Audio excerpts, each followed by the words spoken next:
Mr. Jake, thanks again for sending in your questions.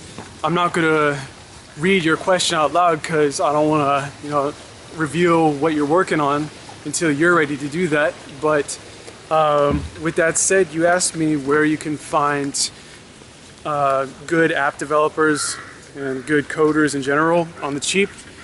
Man, be careful with that. There's a certain level that I've noticed if I go below it in terms of their hourly rate, for example, it just all goes bad.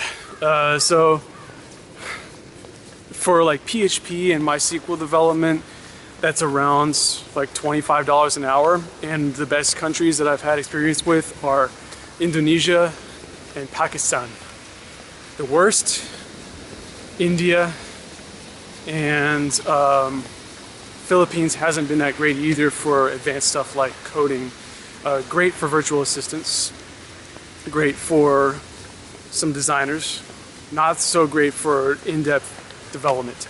And where you can find these people, all of them, is on Upwork.com. You mentioned you hadn't got a chance to check out my outsourcing course I just posted on BuildPath yet. But yeah, I share all my tips that I've got in there, along with a guide to setting up your first job post, and also how to really document your business processes using SweetProcess, which is a tool that I like to use and my buddy Gabriel referred me to. That's not really too relevant to your development project, your coding project. So here's the thing. The more specific you can be, the more you learn about what they're going to be coding in, the more specific you can be about what you need from them. So like, let's say it was a game, and you had no freaking clue about what they're going to be really having to do when they build it.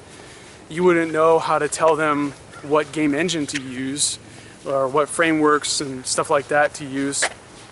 And they'll have to decide it for you. You don't know if it's bad or good what they're doing.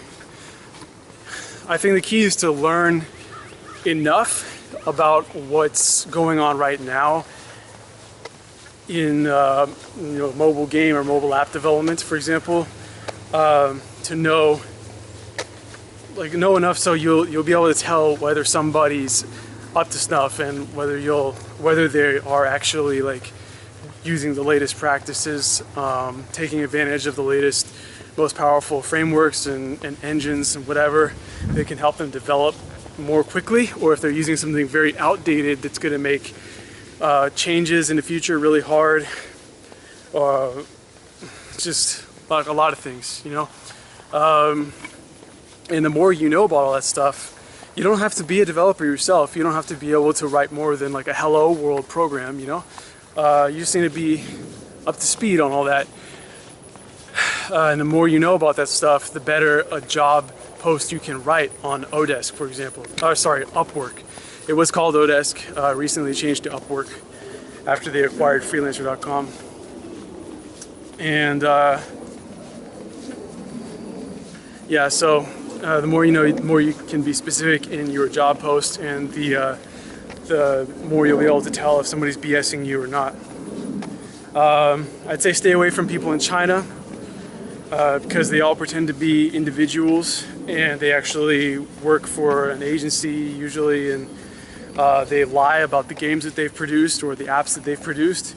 They say, hey, look, these are things I've worked on, and then there's like 40 other people that are applying for your job that say they're working on the same things, and they claim it as their own.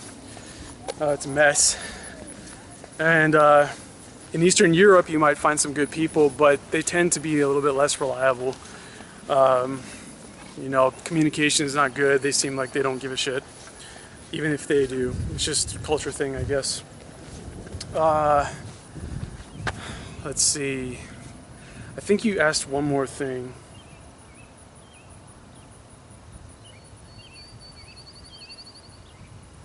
I'm gonna make another video for this one. All right, thanks again, man, for submitting that question, and I'll talk to you soon.